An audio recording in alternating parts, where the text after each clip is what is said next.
Bonjour et Mm. bienvenue pour ce nouvel épisode de Probablement où j'accueille Juliette Ferry-Danini, bientôt possiblement docteur en philosophie. Possiblement. On sait pas, c'est pas ce qui va se passer, hein. Non, il Très faut refaire cette probablement, introduction là. très probablement, avec probabilité quasiment égale à 1. Voilà, voilà, merci. Juliette s'intéresse en particulier à la philosophie de la médecine. Bonjour Juliette. Bonjour les Alors, est-ce que tu... docteurs en mathématiques. Ouais, ma thèse, elle est écrite, hein. Oui, bah la mienne, elle est en train. Voilà. Juliette, est-ce que tu peux nous parler un petit peu de ton parcours? Alors, mon parcours, il est assez classique. J'ai commencé par une hippocane littéraire, donc les prépas littéraires. Mais voilà, j'ai fait ça. C'était plutôt pas mal, mais c'était vraiment trop de travail, la prépa.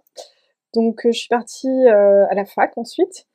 J'ai fait une L3 de philo et puis ensuite un master de philo, mais en master de philosophie des sciences. Euh, et j'ai fait aussi une année d'Erasmus entre-temps en philosophie en Angleterre. Puis ensuite, j'ai enchaîné sur ma thèse de philosophie de la médecine. Ouais, très bien. Et tu- Oui, parce j'ai que fait concis. parce que en fait, c'est un enregistrement en fait d'une première interview où l'enregistrement sonore n'était pas très bon.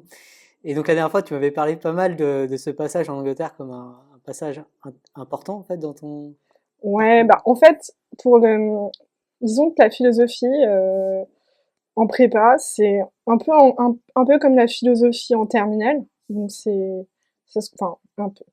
Il y a des notions au programme, puis après on travaille sur plein d'auteurs et on fait des dissertations de philosophie. Puis c'est à peu près tout quoi. C'est ce qu'on fait. Donc on lit beaucoup de textes d'histoire de la philo, mais c'est surtout pour pouvoir ensuite écrire des dissertations. Et bon, déjà le grand changement, c'est une fois que je suis arrivée à l'université et que c'était beaucoup plus poussé. Tous les thèmes, on approfondissait beaucoup plus. Et le but, c'était pas simplement de faire une disserte. D'ailleurs, au partiel, souvent, il n'y avait pas forcément de disserte.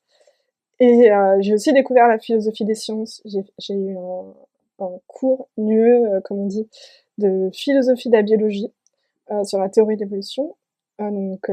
J'ai adoré. Et puis j'ai eu aussi un cours sur la fiction et comment la fiction est un thème de réflexion métaphysique et épistémologique sur le langage, etc. Enfin, c'était passionnant.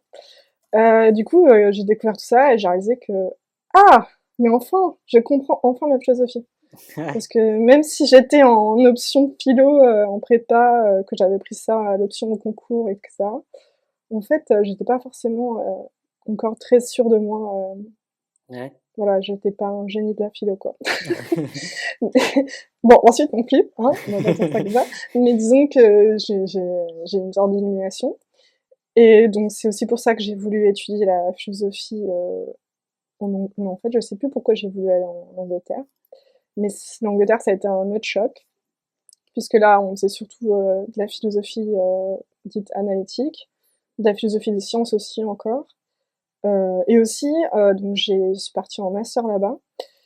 Les élèves de master en Angleterre, ils sont un peu traités comme des doctorants. On était une dizaine, avec les doctorants compris.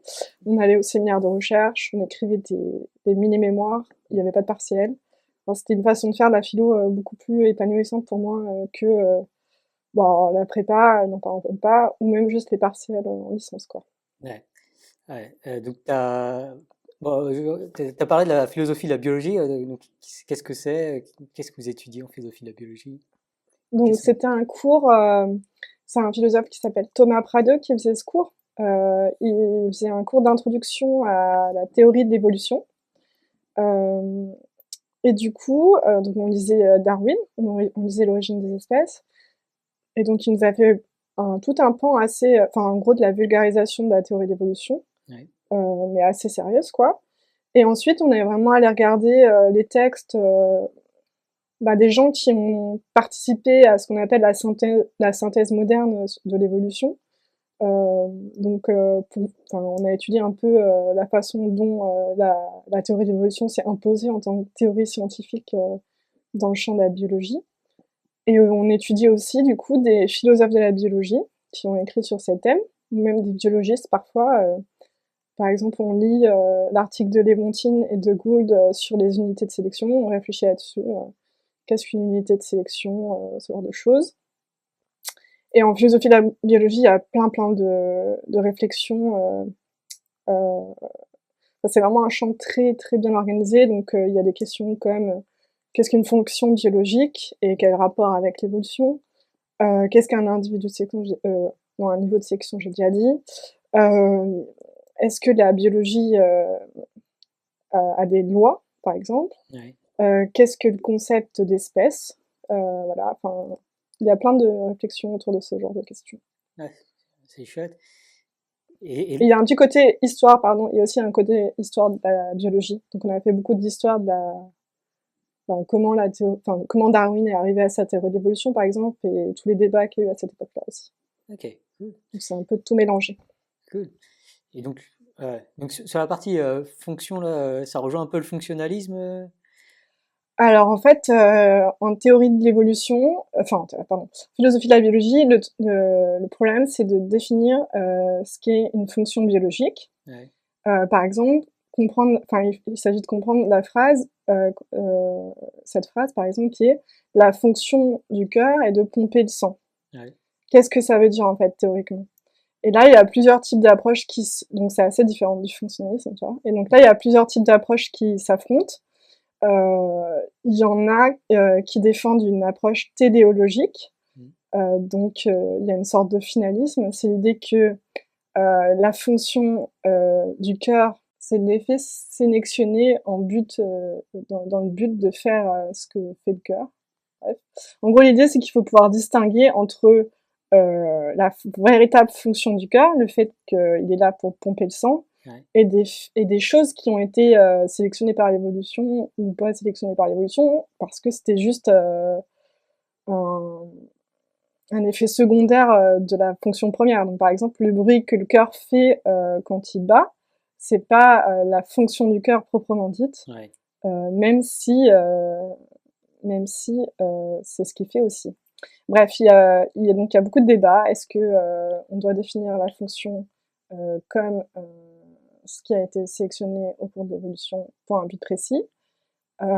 Et puis il y a d'autres philosophes qui argumentent contre cette position et qui défendent que la fonction de quelque chose, la fonction d'un organe biologique ou de n'importe quoi biologique, c'est juste ce qu'elle fait.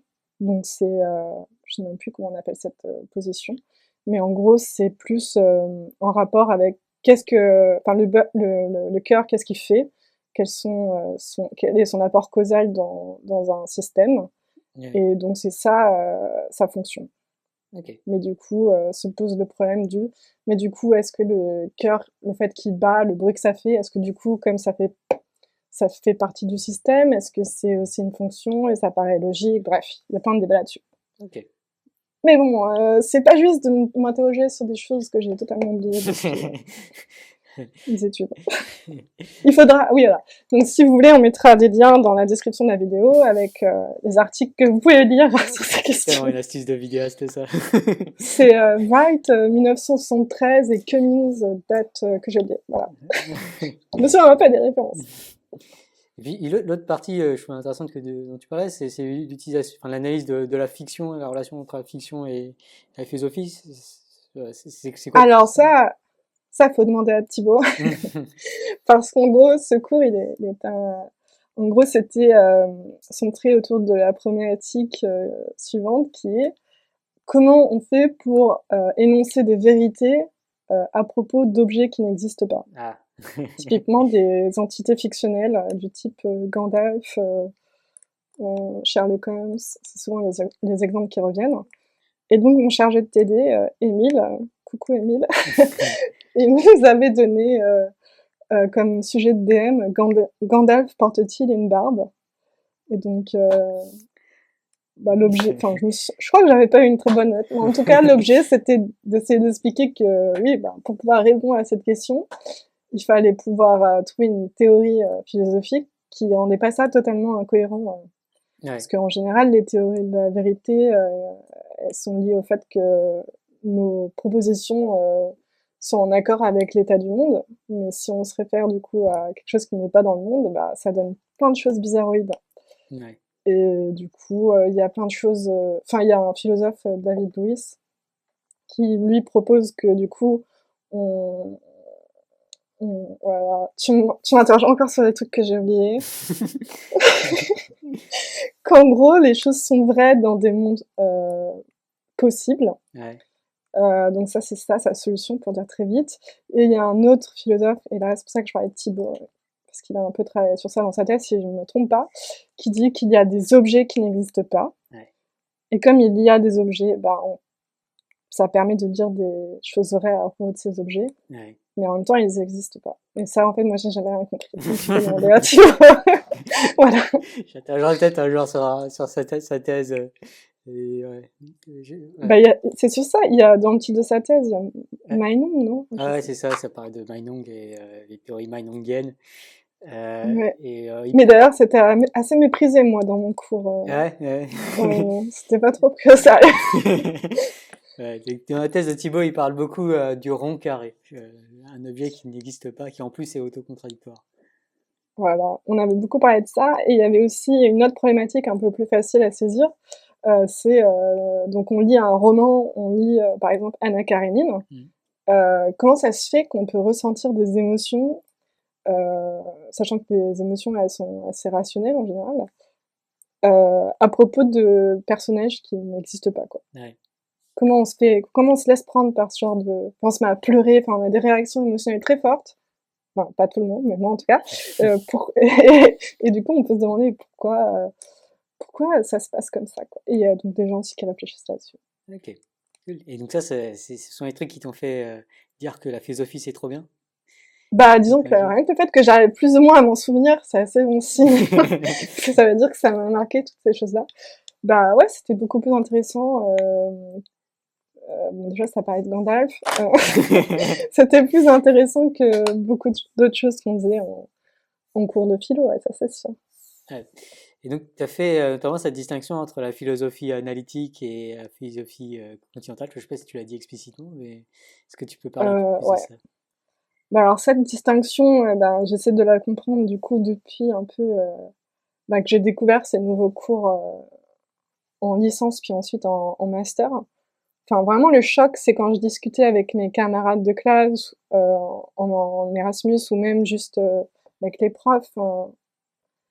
C'était vraiment un gouffre quoi. On parlait pas de la même chose et enfin, tout était différent. Je sais pas comment expliquer.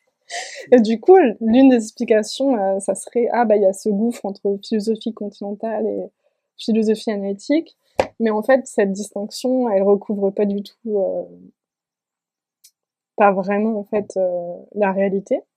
Il y a de la philosophie continentale qui ressemble beaucoup à la philosophie analytique, et la philosophie analytique qui ressemble beaucoup à la philosophie continentale. Du coup, c'est totalement absurde ce que je dis, puisque ça suppose que je distingue les deux pour pouvoir dire ça, mais bon. Mais en gros, il y a quand même une sorte de cliché des deux types de philosophie qui demeurent, comme quoi, par exemple, enfin ça c'est plutôt du côté... Ah mais du coup c'est absurde. Du coup, il y a des gens qui pensent qu'ils sont plutôt côté philosophie analytique et qui sont plus rigoureux et plus logiques et plus rationnels et que la philosophie est plutôt dans la lignée de la science. Ouais. Et eux, ils pensent que la philosophie continentale, c'est plus proche de la poésie ou que c'est moins rigoureux ou que c'est pas clair, etc. Mais en fait, il y a plein de philosophes analytiques qui sont pas du tout clairs, donc c'est pas vraiment un très bon argument. Il y a plein de philosophes qui sont pas continentaux, qui pensent pas du tout que la philosophie est une science ou proche de la science. Ouais. Euh, quoi d'autre? Enfin bref, Et du coup, comment les c'est philosophes compliqué. continentaux perçoivent... Parce que tu as parlé de la manière dont les philosophes Ah, je pense analytiques qu'il y a perçoivent. un mépris des deux côtés. Ouais. Euh, je sais pas exactement s'ils s'en... En fait, je pense qu'ils s'en fichent, les philosophes analytiques. Ou alors ils pensent qu'ils sont arrogants, J'invente parce que du coup, je suis pas vraiment philosophe continental, mais je pense je dirais qu'ils sont un peu arrogants et qu'ils sont un peu simplistes, quoi, qu'ils voient pas les vrais problèmes ou les vraies questions. Donc ça, c'est ce que les continentaux diraient des analytiques? Ben, Quelque chose comme ça. ouais, enfin, après, je sais pas trop, mais faudrait leur demander, mais j'ai l'impression qu'ils diraient un peu ce genre de choses. D'accord. Ou qu'ils sont ignorants aussi. Mais ça, c'est peut-être vrai. Enfin, par exemple, ça m'avait frappé quand j'étais allée donc en master, et j'étais là, ah bah oui, ça me fait penser à Leibniz, à Foucault, enfin, je disais plein de noms comme ça de philosophes, et ils me regardaient là, ah non, mais nous, on n'a pas lu tout ça, on ne sait pas. Du coup, j'étais là, ah ouais, mais en fait, vous connaissez rien du tout à l'histoire de la philosophie. Et ça, c'est peut-être plutôt vrai. Ouais.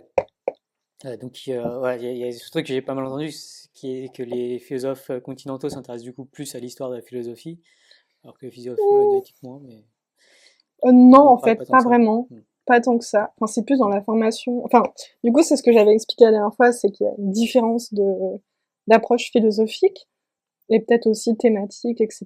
Mais il y a aussi une différence enfin, en termes de groupe social, enfin, la façon dont les philosophes travaillent et comment ils ont été éduqués, entre guillemets, à la fac, et juste leurs habitudes de travail et leur façon de faire, quoi. Ouais. Du coup, tu peux donner un exemple d'un truc que tu as dit et du coup, les gens en Angleterre t'ont regardé avec des gros yeux. Ah, je sais pas trop.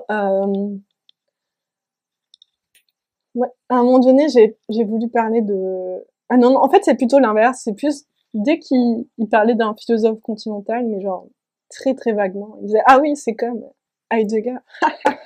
Bah, il me regardait et il me pointait du doigt en rigolant ou genre ah Derrida. Bon, pour le coup, honnêtement, j'ai jamais lu Derrida en cours, donc ça m'a un peu surprise aussi. Mais disons voilà, il y a aussi une image fantasmée de ce que la philosophie continentale est. Ouais, Euh, et en fait, enfin, ils en font aussi beaucoup, pour le coup. Mais ils vont pas forcément avoir les mêmes références, les mêmes auteurs. Je pense qu'ils vont... Ah, ça dépend, franchement. Par exemple, j'ai eu tout un cours aussi aux États-Unis. Je suis allée aux États-Unis pendant ma thèse et j'ai suivi un cours sur le transcendantalisme ouais, chez Kant, mais chez tous les auteurs. Et ouah, c'était super difficile. Et d'un autre côté, c'était pas comme en France, au sens où en France, on va faire une histoire de la philo, pour le coup, sur Kant, par exemple. On va vraiment, enfin, c'est un peu de l'histoire, quoi. On essaie de voir ce qu'ils ont pensé et on essaie pas forcément, enfin, si c'est pas cohérent, c'est pas cohérent, quoi. On essaie juste de voir ce qu'ils ont vraiment dit. En tout ouais. cas, c'est ce que je comprends qu'on fait. Mais aux États-Unis, dans ce cours, c'était plus on essaye de faire une nouvelle théorie, ou enfin, c'était jamais très clair en fait ce qu'ils essayaient de faire. Ouais. C'était pas simplement Ils de l'histoire et essayer de comprendre ce que l'auteur a voulu dire, quoi. ils essaient de construire une théorie à partir, en gros, de ce que C'est l'auteur ça. disait. C'était ça, ouais. Enfin, en tout cas, moi, j'arrivais pas bien à distinguer les deux. Bon, en plus, le sujet est compliqué, mais voilà. Mais en même temps, en Angleterre, on a aussi eu des cours, voilà, on lit l'œuvre et paragraphe par paragraphe, on essaie de comprendre. Donc, ça, c'est... Ouais, Donc voilà, je peux pas non plus dire qu'il y a vraiment une vraie distinction. Et peut-être que la distinction, c'est comme je disais, elle est surtout peut-être sociologique.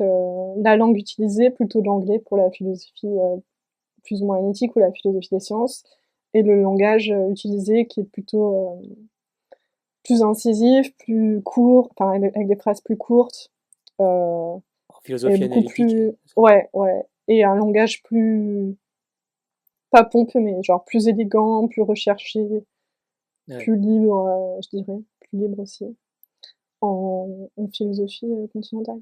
ok, cool.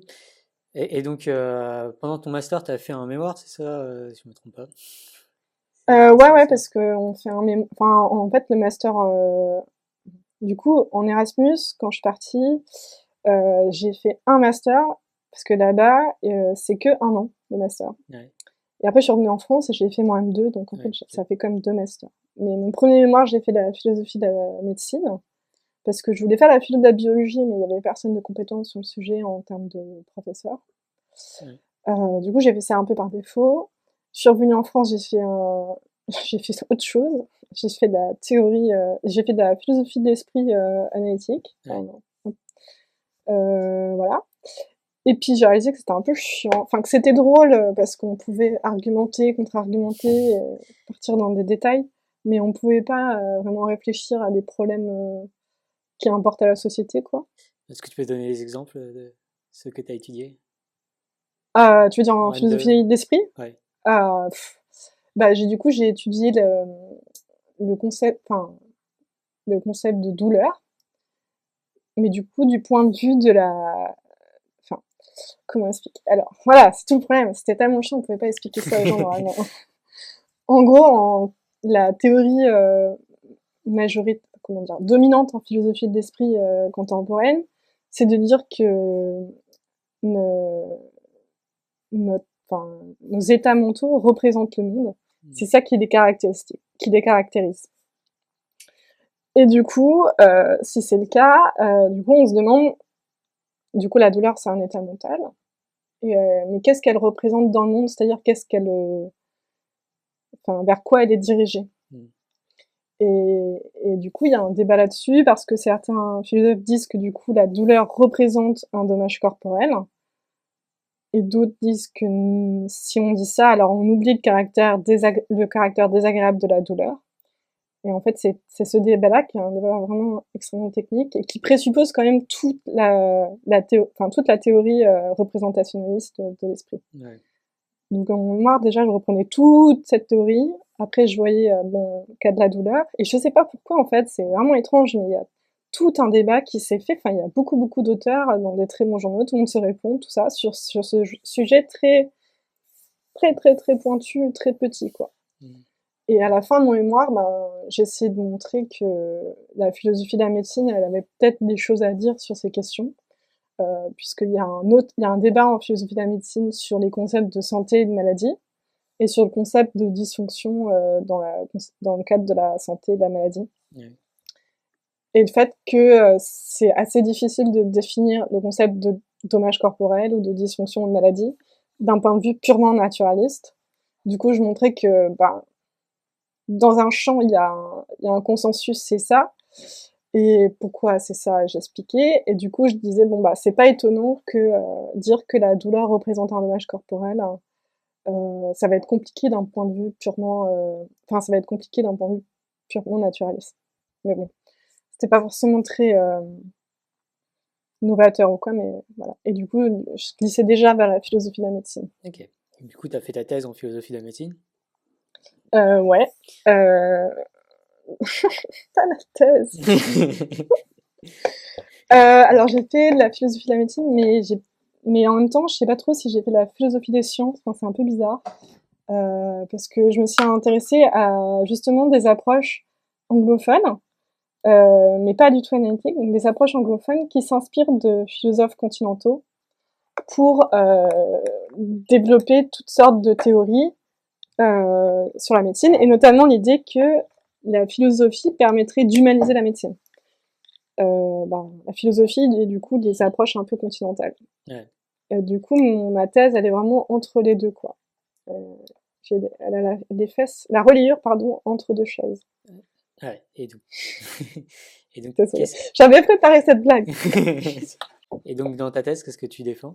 Dans ma thèse, du coup, je défends l'idée que déjà il y a plein de problèmes en fait dans ces approches, mais ironiquement, c'est pas vraiment des problèmes intrinsèques. Enfin, pour moi, les plus gros problèmes, c'est que elles sont pas vraiment fidèles, toutes ces approches, aux inspirations continentales qu'elles prennent.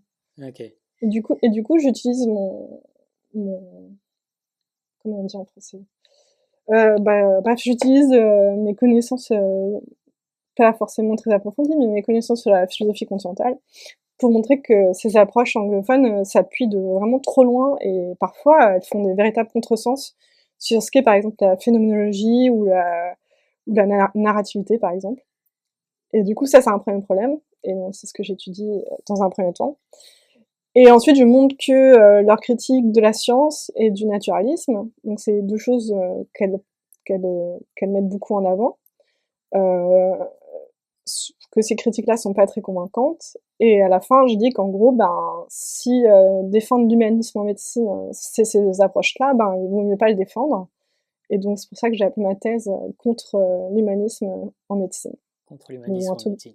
Non, j'ai pas appelé comme ça en fait, j'ai oublié. Attends, c'est quoi? une critique de l'humanisme en médecine. Je sais plus comment ça peut mettre. Il y a que de Sigis qui est en train de se retourner de partout sur Twitter. Non, mais bon, voilà. Après, je pense qu'il y a d'autres façons de défendre une sorte d'humanisme. Et c'est ce que je fais à la fin de ma thèse, mais bon, no spoiler, quoi. Ouais, spoiler alert. Donc tu as parlé de phénoménologie et de... Tu sais, c'est dur à dire. Hein. Ouais, c'est dur à dire. Donc tu peux expliquer un peu plus ce que c'est, La phénoménologie, la phénoménologie? bah, c'est un peu ambigu parce que du coup, c'est normalement, enfin, dans le contexte français, francophone ou allemand, ça va faire référence à des approches à des approches philosophiques, enfin, la phénoménologie traditionnelle, quoi. Ça va être la philosophie développée par Husserl, Heidegger, tout ça, euh, qui sont pas, enfin, bref, qui développent justement des thèses sur l'intentionnalité, donc ce dont je parlais tout à l'heure, le fait que notre esprit représente le monde. Ouais. Donc on voit que philosophie continentale et philosophie pas continentale, enfin, ça parle parfois des mêmes choses quand même. Ouais. Donc ça c'est ça. Et puis en fait des fois phénoménologie, oh là là, j'arrive pas à dire, phénoménologie, surtout dans le contexte anglais, des fois ça avait juste référence à l'effet que nous fait une expérience. Bah, du coup, comme tout à l'heure, je disais, l'effet que cela fait d'avoir une douleur, c'est qu'elle est désagréable ou douloureuse. Voilà, il y en a, et donc ce genre de choses. Et bon, et du coup, il y a déjà cette ambiguïté, le terme n'est pas forcément utilisé pour les mêmes choses. Et dans le corpus que j'étudie, ben, du coup, qui sont des gens qui défendent une sorte de phénoménologie de la médecine ou phénoménologie de la maladie. En fait, la définition en gros qu'ils retiennent, je caricature et je résume très rapidement, mais en gros, ils retiennent l'idée que la phénoménologie, c'est l'étude des expériences subjectives, donc de tous les effets que cela fait d'avoir ces expériences. Et en fait, c'est assez réducteur par rapport au projet phénoménologique, donc celui de Husserl et de Heidegger notamment, parce que c'était des projets très très métaphysiques, enfin très très très des questions métaphysiques, transcendantales, j'ai pas trop de temps d'expliquer ce que ça veut dire. Bref. Et épistémologique, c'était pas juste on va décrire des expériences subjectives, parce qu'ils savaient déjà très bien à l'époque que la psychologie faisait ça, ou que d'autres sciences faisaient ça. Que même par exemple la littérature peut faire ça aussi. Du coup, ben voilà, c'est un des problèmes. Ok. Et Je pense que t'as rien compris à ce que j'ai dit. je vais essayer de clarifier un petit peu plus tout ça. Mais juste faut lire la thèse. C'est tout. Enfin, donc la phénoménologie donne beaucoup d'importance du coup à l'aspect subjectif, si j'ai bien compris, au ressenti Oui. individuel. Ah bah du coup non, c'est ambigu. En fait, j'essaie encore un peu toujours de comprendre ça parce que je suis pas phénoménologue, mais il me semble que les approches que j'étudie, elles, elles se concentrent trop sur les expériences subjectives, donc ton expérience à toi, D, mon expérience à moi, Juliette, alors qu'en fait la phénoménologie traditionnelle, elle s'intéressait à la subjectivité avec un grand N, et c'était plus des questions du type euh, le moi, le sujet et la condition de possibilité de l'expérience et du monde. Enfin, c'est des questions un peu comme ça transcendantales sur les conditions de possibilité de ce qu'on peut connaître, etc. Ou par exemple, chez Heidegger, c'était carrément la question de l'être, donc plus métaphysique tu meurs. Ouais.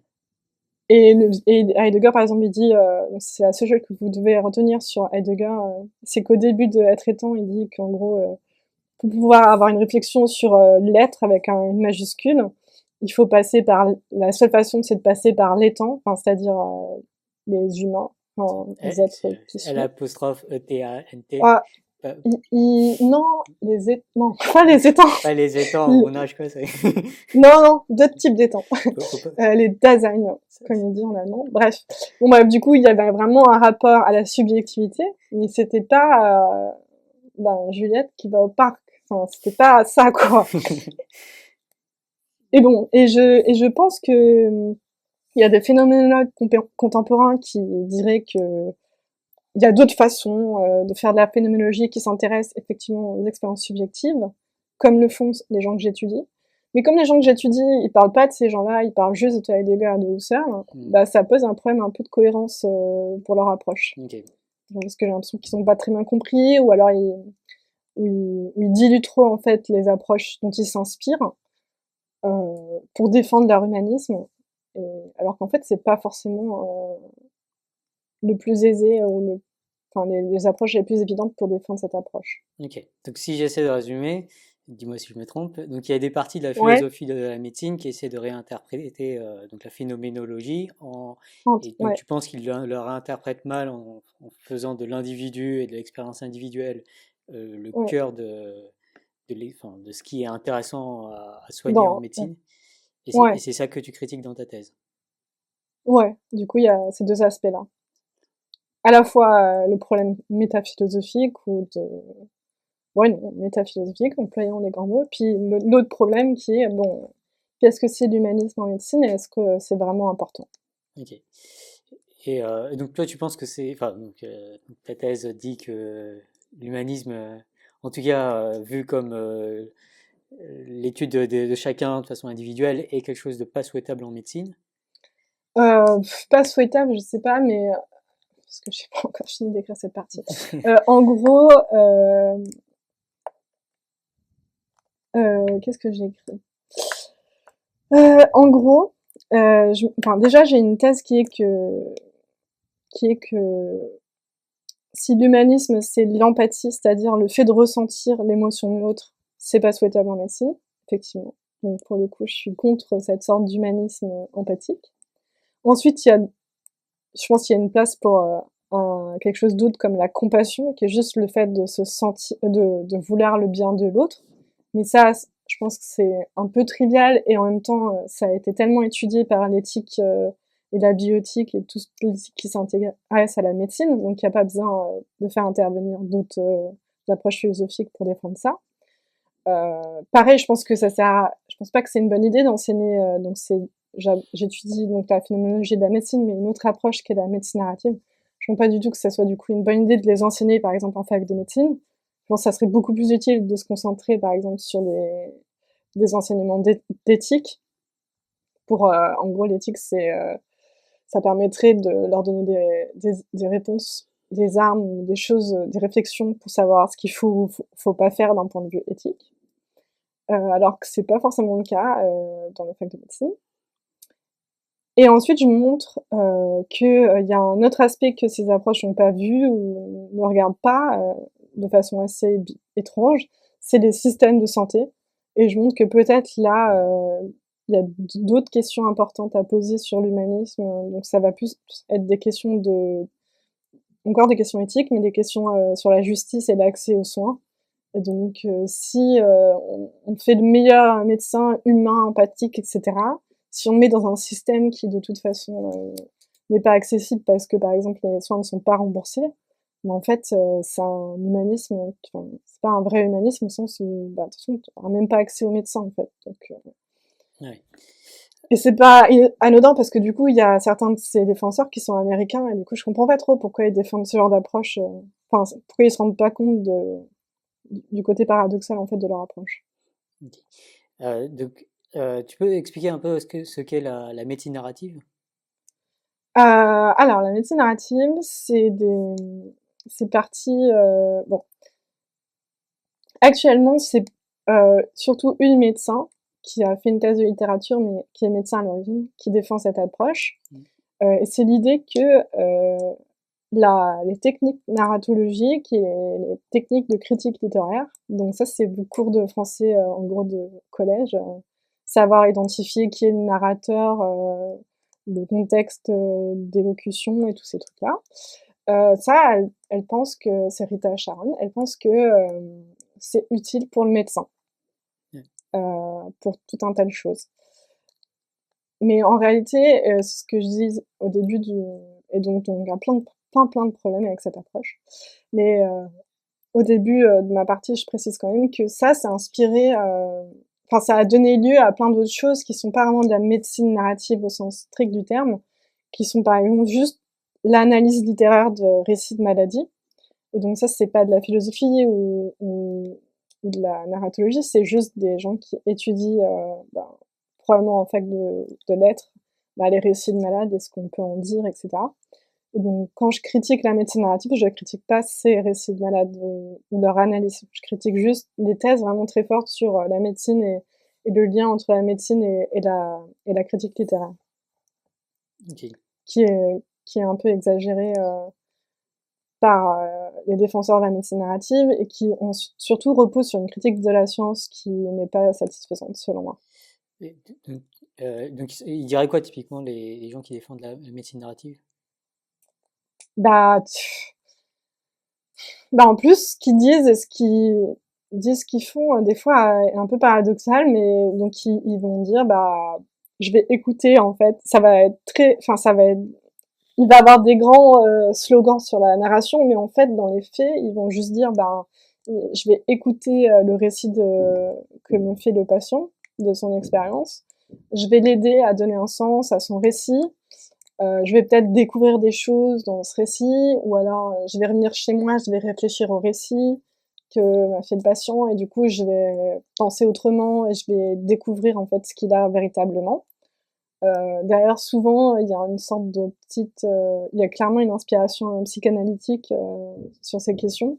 Ok. Genre, en gros, c'est par le langage qu'on va guérir certains troubles qui en fait ne sont pas biologiques. Ok. C'est d'ailleurs, la défenseur principale a coécrit des choses sur la psychanalyse, donc Ok. c'est en fait assez explicite. Et donc tu parlais de slogan de la médecine narrative, c'est quoi par exemple? Bah, c'est juste le fait qu'on parle déjà de médecine narrative, c'est un peu étrange, comme si Ouais. ça existait vraiment, etc.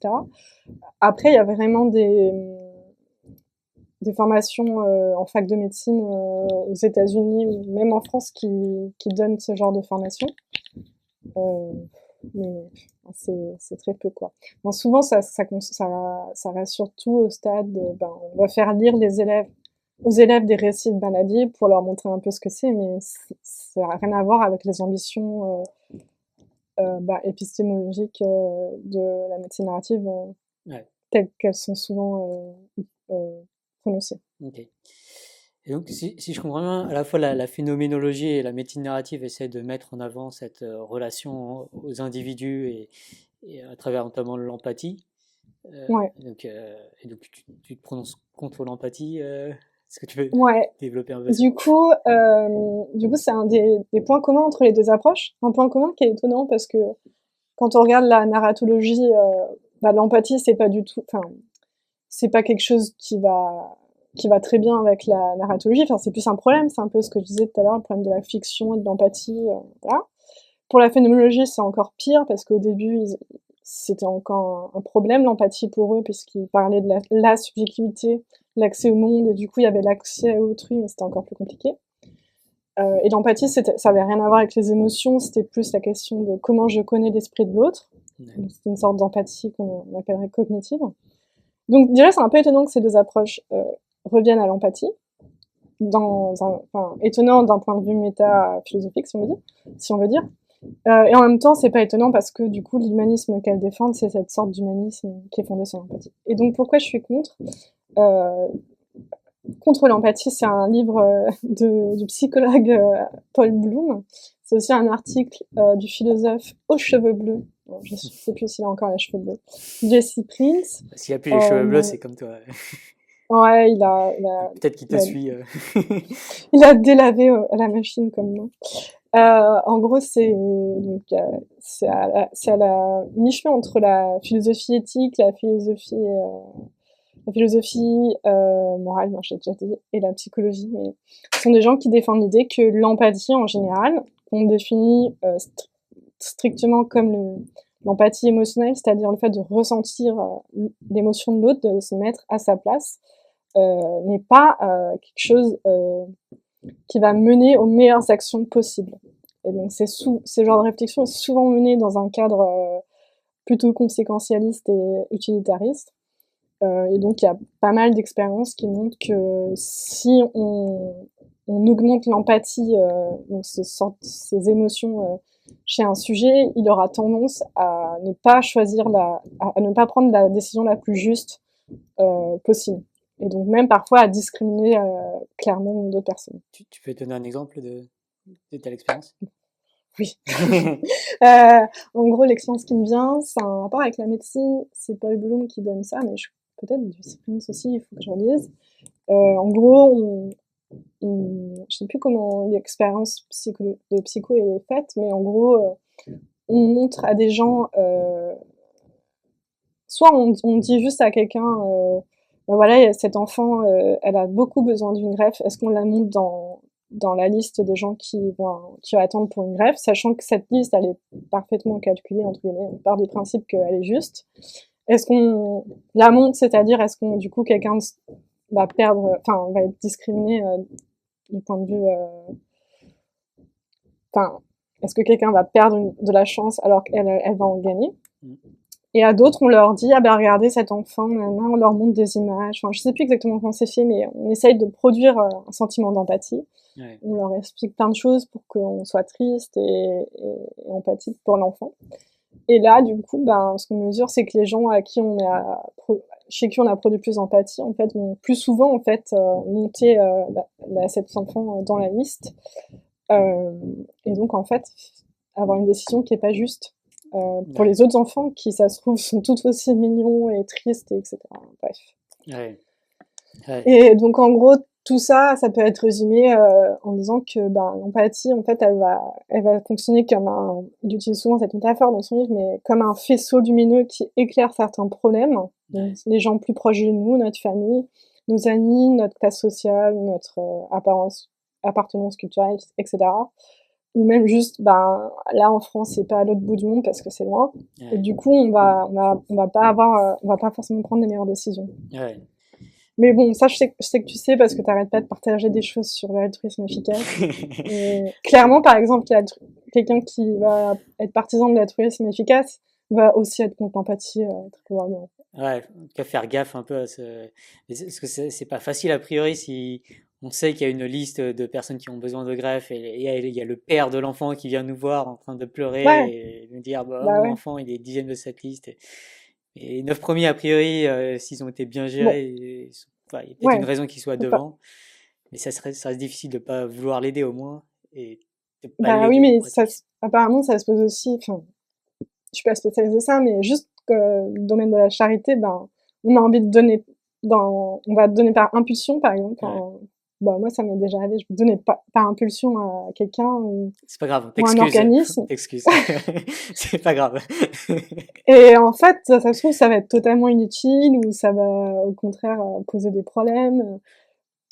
Bref, je pense que tu es assez d'accord avec moi. Je me sens que tu as parlé, par exemple, tu as partagé euh, le site de GiveWell et le fait que par exemple, juste financer des filets anti-moustiques, ça va être plus efficace Ouais.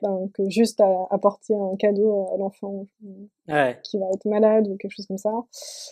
Alors que du coup, voilà. Mais tout ça pour dire que en France, je sais pas trop, mais par exemple aux États-Unis, l'empathie c'est vraiment regardé comme le critère moral par excellence. Enfin, genre tous Ouais. les discours d'Obama ou tous les politiques, ils vont parler d'empathie en gros. Ouais. Bref, comme si ça allait résoudre tout en fait, alors que peut-être, enfin d'un point de vue strictement moral, si on est un peu conséquentiel, c'est pas vraiment le cas, quoi. Ouais. Et donc, tu me disais la dernière fois que du coup, il y avait des études ou des gens qui essayaient de promouvoir l'enseignement de l'empathie pour les médecins, quelque chose comme ça. Ah oui, en fait là, je suis en train de me demander si j'ai vraiment le temps d'écrire cette sous-partie dans ma thèse. Mais en gros, il y a un truc qui m'a intéressée, c'est que il y a un argument qui revient souvent chez les médecins et chez les gens que j'étudie dans ma thèse, c'est que les étudiants et les étudiantes en médecine, à la fin de leurs études, elles sont moins empathiques qu'au début de leurs études. Ouais.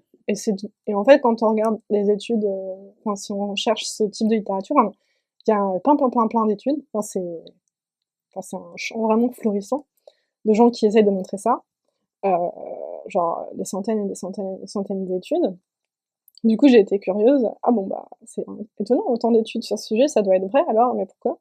Et en fait, quand on regarde, déjà, c'est intéressant de voir les introductions de ces études qui font parfois souvent référence, soit directement aux approches que j'étudie, soit juste à ce courant un peu nébuleux d'humanisme médical. Ouais. Donc on voit que c'est un peu circulaire, puisque si les arguments de l'humanisme médical, c'est que les étudiants sont moins empathiques et que les études qui produisent ces études-là sont elles-mêmes basées sur des arguments humanistes, il y a un cercle. Ouais. Euh, Mais c'est aussi que quand on regarde en fait dans le détail ce que ces études mesurent, souvent en fait c'est pas du tout clair.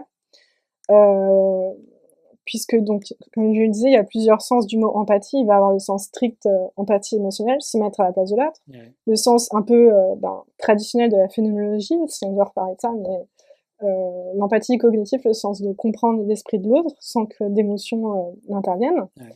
Et juste la compassion, le fait de se soucier. Ça, c'est un peu vague. Je comprends pas trop. Enfin, je comprends pas forcément trop cette notion. Mais le fait de se soucier du bien-être d'autrui. Ouais. Donc il y a aussi la contagion émotionnelle, bon, qui est assez explicite, voilà. Ouais. Et en fait, quand on regarde, enfin c'est souvent que des questionnaires déjà toutes ces études. Donc souvent les gens ils vont répondre ce qu'on attend d'eux en fait. Enfin ils vont plus répondre.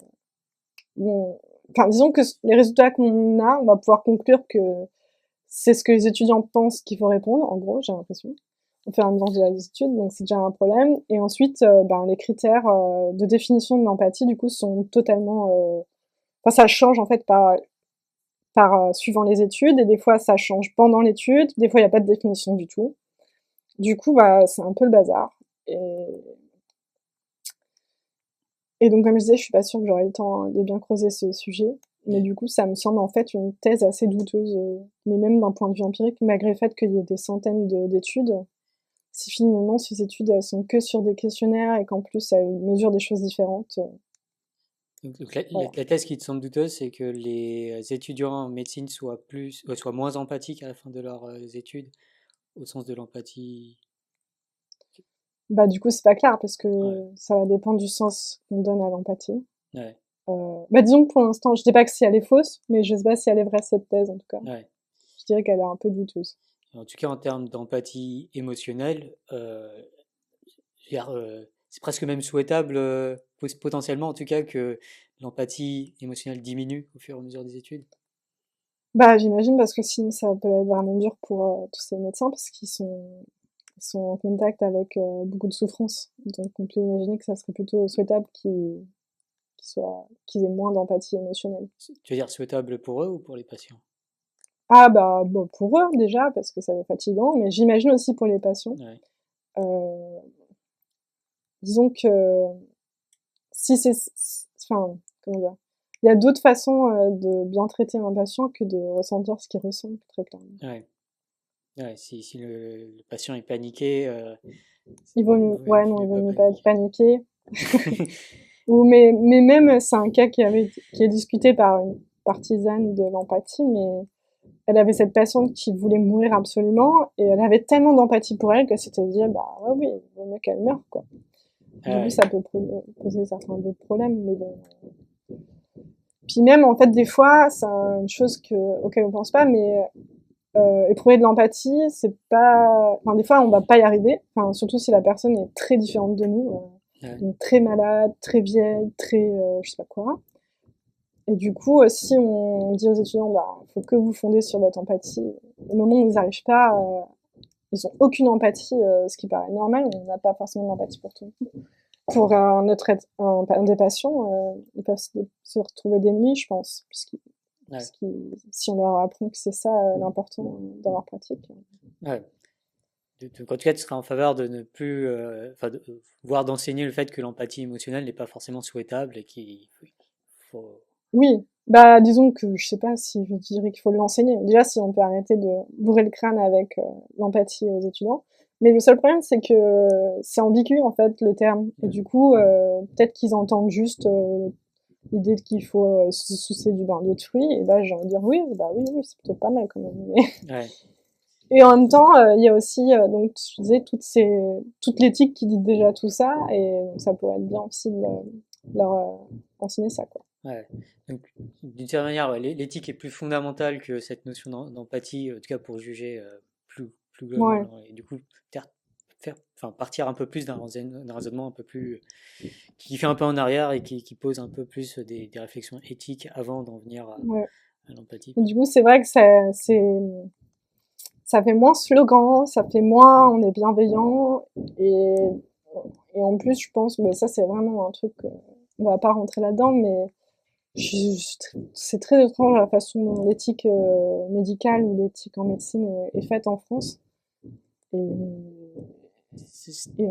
et la façon dont elle est reçue aussi par les médecins qui vont pas forcément vouloir qu'on leur parle d'éthique, etc. Donc c'est très bizarre. Donc, Tu penses que l'éthique en médecine a du mal en France? Enfin, ben moi, enfin voilà, je suis pas spécialiste d'éthique, même si ça parfois m'intéresse, ou même mes enseignements traitent de ça.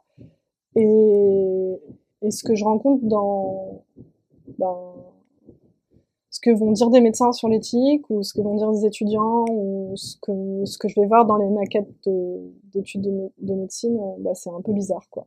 Je n'ai pas des très bons échos, je trouve ça un peu bizarre, mais... Enfin, juste pour dire un exemple, ben, ça arrive vraiment très régulièrement que toutes ces formations d'éthique, ou ces enseignements d'éthique, soient pas du tout donnés par des philosophes, en fait. Ouais. Donc, je pense qu'en fait, il y a aussi une autre confusion sémantique avec la déontologie, juste le fait de respecter les règles déontologiques qui sont celles du code de déontologie des médecins. Ouais. Sauf que du coup, ça a un autre sens, c'est pas vraiment philosophique. Ouais. Donc juste respecter les règles, c'est plus qu'est-ce qu'il faut faire, qu'est-ce qui est bien ou mal. Ouais. Encore, il faudrait faire un pas en arrière et se dire que réfléchir à un truc plus fondamental que les règles qui ont été fixées, quoi. Bah, on peut aussi réfléchir aux règles, enfin, je vois pas le problème. D'ailleurs, je pense qu'elles ont été faites, certaines règles, clairement, en rapport avec des textes fondamentaux d'éthique. Enfin, bref, je sais pas exactement. Peut-être il n'y a pas juste assez de docteurs en éthique ou de profs d'éthique, en fait. Et du coup, ben, ils trouvent qui ils peuvent pour enseigner. Je sais pas. Et du coup, tu penses qu'il y a pas assez de réflexion éthique ou est-ce que tu penses que le problème c'est plus que les réflexions éthiques sont mal fondées ou erronées? Bah, du coup, là, je donne mon veto. Je donne ma langue au chat parce que je pense qu'il faudrait une sorte d'étude empirique pour voir qu'est-ce qui est enseigné vraiment dans toutes les facs. Ouais. À quel niveau, genre, est-ce que c'est au début des études? Parce qu'ils vont tous dire, bah oui, on a eu plein de formations d'éthique, mais en fait, je sais pas trop. Nous aussi, on est censé avoir des formations d'éthique en doctorat. J'arrive même pas à comprendre ce que c'est, en fait. J'ai reçu encore un mail de l'école doctorale aujourd'hui. Enfin, bref. Du coup, bah, il faudrait juste un sorte d'état des lieux. Si un sociologue ne sait pas quoi faire, faites une thèse là-dessus, là, parce que c'est quand même bizarre. Ouais. C'est quand même utile aussi. Donc, non, mais je peux pas te dire, en fait. Ouais. Parce que c'est vraiment une question empirique pour le coup, et Ouais. je sais pas les réponses. Ouais. Quelle est ton impression par rapport à l'image de la philosophie que se font les médecins, par exemple? Bah, je pense que je sais pas. Je pense qu'il y a des médecins qui adorent, justement parce que ça leur permet de défendre bah, ce sorte d'humanisme médical. Ouais. Et puis il y en a qui aiment pas parce qu'ils regardent un peu et qui trouvent ça totalement fumeux. Ouais. Et je pense qu'une grosse partie de la philosophie de la médecine, je pense que je vais me faire des ennemis, mais c'est un peu fumeux. Donc voilà, ils ont pas forcément tort. Ok. Ok. Mais en même temps, je pense que c'est plutôt positif en France. Je sais pas, je sais pas. Il faudrait aussi un grand sondage. Ouais. Creuse un peu plus ces questions. Ouais. Et plus globalement, en dehors de la sphère des médecins, ce que tu penses d'une image de la philosophie dans les médias? Bah, en France, la philosophie, elle est vraiment centrée soit sur le bac de philo, Ouais. soit sur les sortes d'intellectuels médiatiques slash philosophes. Ouais. Euh, et du coup, elle a une très bonne image, je pense. Les gens adorent. Enfin, je sais que n'importe quelle conférence de philosophie, pour le coup un peu continentale, va vraiment, il va y avoir une foule monstre qui va y aller. Ouais. À Paris surtout, quoi, à l'ENS par exemple. Et dans les médias, bah, ces philosophes-là, on leur donne beaucoup d'importance, etc. Euh, et moi, enfin, voilà. C'était ça ta question, j'ai pas besoin de donner mon avis, hein. Tu veux pas te mouiller, c'est ça? Bah, ouais, ça fait peur, on se demande un peu pourquoi on leur donne autant d'importance alors qu'il y a plein d'autres chercheurs qui travaillent sur ce genre de questions qui seraient peut-être Ouais. mieux placés, quoi. Ouais.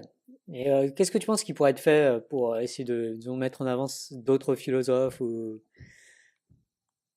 Bah, clairement. Mais toi, on voit que tu vas à la pêche aux questions. On dirait moi quand je fasse des questions d'études. Oui, parce que je t'avais dit la dernière fois que je pensais que ce que faisait Thibaut, c'était vachement important avec sa chaîne YouTube. De développer un peu d'autres... Enfin, il fait beaucoup de philosophie avec des sujets de terminale et d'histoire de la philosophie, mais Ouais. il introduit aussi de la philosophie des sciences, de la philosophie éthique contemporaine et d'autres trucs, d'autres d'autres trucs de métaphysique ou de philosophie d'esprit. Donc c'est génial. Et en plus, ça marche. Donc ça veut dire que les gens ont envie de ça, quoi. C'est trop bien. Ouais. Et- ah, Et tu sais déconner, là. J'ai même eu une épiphanie et du coup, je me disais qu'il fallait faire comme Thibaut, mais en se concentrant sur les philosophes femmes, parce qu'il n'y en a pas assez qui sont mises en avant, voire une seule dans de terminale, par exemple. Euh, donc il faudrait carrément une chaîne YouTube pour ça. bah ouais, moi Parce qu'il n'y a pas assez de diversité, en fait, dans la philosophie, comme elle est faite en France. Voilà, c'est les auteurs classiques et puis ça, quoi. je suis en train de réfléchir à est-ce que je connais une philosophe femme. Ah, pourtant, si tu as bien regardé les vidéos de Thibaut, il y en a. Ah, zut. Euh, je Attends, vais couper ça au t'es pas montage. censé être utilitariste? Ah oui, oui, oui, oui. Oui, Diane du Trolley. Je sais plus comment elle s'appelle. Ouais. Elle s'appelle Philippa Foot, Ouais. comme un pied. Enfin, des pieds, bref. Ah. Et donc toi, à quel point tu t'intéresses à d'autres questions philosophiques que la philosophie de la médecine? À quel point? Ben, pas mal. Puisqu'en fait, du coup, la philosophie de la médecine, c'est assez transversal. Ouais. Je m'intéresse à des questions enfin, bon, toujours un peu à la philosophie de la biologie, là, même si je peux pas vraiment approfondir. La philosophie des sciences aussi. Et surtout le croisement entre philosophie des sciences et études des sciences. Donc, Ouais. que ça soit histoire ou sociologie des sciences. C'est super intéressant quand ces approches-là sont croisées. Euh, et du coup, en ce moment, de plus en plus, l'éthique, parce que j'ai donné un cours d'éthique, d'introduction à l'éthique, un cours d'éthique animale, Ouais. enfin, sur l'éthique animale, et je trouvais ça super intéressant. Ouais. Donc voilà. Super. Est-ce que tu peux nous parler de Stegenga? On va parler de Stegenga. Euh, du coup, c'est rigolo parce que demain, je travaille avec des collègues sur ça. Ouais. C'est un philosophe de la médecine, un jeune philosophe de la médecine, qui a publié un livre qui s'appelle Medical Nihilism, donc nihilisme médical. Et en fait, c'est intéressant. Donc le livre, il n'est pas parfait, hein, mais c'est intéressant parce que il reprend beaucoup d'exemples de philosophie ou autres qui ont montré il y avait vraiment des vrais problèmes avec la façon dont la science médicale était faite, qu'il y avait beaucoup de problèmes de biais, par exemple, etc. Voilà. Et il défend la thèse selon laquelle on surestime l'efficacité des traitements pharmaceutiques et qu'on sous-estime aussi la, les effets indésirables qu'ils ont. Ouais. Euh, pour défendre cette thèse, c'est un peu étrange, il s'appuie sur plein d'exemples, donc il y a un petit côté, on dirait, inductif, voilà, tous ces exemples-là qui montrent qu'on s'était trompé ou que, voilà, Ouais. ou qu'il y avait des erreurs, ou qu'il y avait des effets indésirables qu'on n'avait pas vus, etc. Et en même temps, il propose d'unifier son argument dans son livre à partir de ce qu'il appelle l'argument maître, qui s'appuie sur donc la formule de Bayes. Voilà. Après, voilà, je sais que l'une de mes collègues est pas trop convaincue par ça, donc Ouais. je verrai demain ce qu'elle en dit, ce qu'elle dit. Zut alors, on aurait dû faire Euh, l'interview demain. Enfin, bah, ouais. Mais non, mais de toute façon, on va donc le livre. Enfin, ça c'est, j'allais dire c'est en off, c'est absurde, je suis en train d'enregistrer. Non, ce qui paraît devrait être traduit en français. ouais. Et nous, on va écrire une recension critique, Ouais. donc une critique du livre à la fois en anglais et peut-être aussi en français plus tard quand on a le temps. Ouais. Et je pense qu'à l'occasion, j'essaierai de faire un peu de vulgarisation sur le sujet parce que je pense que c'est vachement important. Ouais. Et donc, un peu l'argument de Steganga pour dire que, parce que c'est quand même une thèse assez surprenante pour le moins, pour le coup. Bah, du coup, il a plein d'arguments, mais celui que je retiendrai, c'est que je sais plus exactement. Mais en gros, pensez juste aux biais de publication Ouais, qui font qu'on va publier plutôt on va avoir des intérêts financiers et juste liés à la structure de la science, qui sont qu'on va publier des résultats positifs. Donc il faut que le médicament marche, enfin l'essai clinique montre qu'il marche, sinon on ne publiera pas. ouais, L'essai clinique ou tout autre type d'études au stade où en est de la recherche. ouais, Mais on va pas le faire pour les essais, enfin les études négatives. ouais, Euh, donc il y a ça. Et aussi, enfin, donc ça va mener juste à se concentrer sur des trop petits effets. ouais, Donc oui, le médicament, il a un bon effet, mais c'est très réduit. Un autre souci voilà. Un autre souci qui monte, c'est que en fait, les populations qu'on choisit, tu sais qu'il y a des travaux chez moi qui aura un bruit horrible. Je- La population, ouais, je les la entends. population, ah là là, la population qu'on choisit dans les essais, en fait, ça va être des gens qui vont pas du tout ressembler à la population de la population normale, on va dire. Ouais, Du coup, pendant même un temps, il y avait des problèmes parce qu'on n'incluait pas assez de femmes, par exemple. Mais ça peut être juste le fait que ce soit des personnes jeunes, en bonne santé, etc. Euh, et du coup, les médicaments, ils vont pas être prescrits à la personne jeune en bonne santé active, quoi. Ça ouais, va plutôt être prescrit à la personne plutôt âgée, malade, ouais, qui a plein d'autres maladies en même temps, etc. Et du coup, c'est possible que dans ce cas-là, on n'en sait rien puisqu'on fait pas les essais, ça marche encore moins, quoi. ouais. Et puis avoir des effets secondaires Encore plus grave, encore du plus. coup. Ouais. Ouais, Donc c'est deux idées là qui me viennent tout de suite, mais en fait il y a plein de petits arguments qui sont pas forcément novateurs par eux-mêmes, ouais, même si je crois qu'il a beaucoup publié par exemple sur les antidépresseurs particulièrement. Et lui, donc il argumente qu'une fois qu'on les a tous rassemblés ensemble, on a un argument de type bayésien pour conclure que on devrait avoir moins confiance dans les traitements pharmaceutiques. Donc il faut bien restreindre. C'est pas C'est pas toute la médecine dont il parle, c'est vraiment juste les traitements pharmaceutiques. ouais. Il y en a un qui me vient en tête là, c'est la malléabilité des études. Ouais. Bah oui, ça, c'est un autre sujet qui fait énormément débat, le fait qu'on peut, enfin, pour le coup, je connais pas vraiment, mais qu'on peut manipuler assez facilement, montrer qu'il y a un effet alors qu'il est très minime, ce genre de choses. Ouais, et puis genre, on peut par exemple essayer de répéter l'expérience en faisant des petites modifications, en changeant Ah oui, ci et voilà. ça. Ouais, ouais, c'est ça, effectivement. Et- Ouais, ouais, bah oui, il parle de ça aussi. Enfin, il parle plein de trucs intéressants. En fait, je pense que lui, il est très intéressant aussi juste pour être introduit à toutes les réflexions qui ont été faites sur la science, la production de la recherche scientifique et pas forcément qu'en médecine, en fait. ouais, Ouais, c'est intéressant. c'est un truc assez général et il y a beaucoup Et de. c'est pas, ouais, Ouais, et c'est pas, excuse-moi, c'est pas du coup une critique vraiment, parce que je sais que ça pourrait être reçu comme ça par le grand public ou d'autres chercheurs. C'est pas une critique caricaturale de la science. ouais, On peut être pas d'accord, etc. Et comme je te disais, j'ai des collègues qui pensent que certains arguments marchent pas, etc. Mais c'est pas une critique caricaturale de la science, c'est pas oh là là, tous les médicaments sont à jeter, c'est pas non plus ah tous les labos pharmaceutiques, blablabla. Enfin bref, c'est pas du conspirationnisme, c'est pas de l'anti-science, ouais, c'est plus subtil que ça quoi. ouais. Et du coup c'est intéressant. Après, le titre est peut-être un peu trompeur. Ouais, Euh, bah donc, ouais après c'est la dernière partie de son ouvrage où enfin donc le titre, parce que c'est du coup nihilisme médical. ouais Donc, ça semble rejeter ben la parce médecine, mais, ben non en gros je crois que je sais plus exactement mais il me semble que mais- il faut plus douter, quoi. C'est juste ah, ça. Après, du coup, dans la dernière partie de son livre, c'est un peu bizarre parce qu'il défend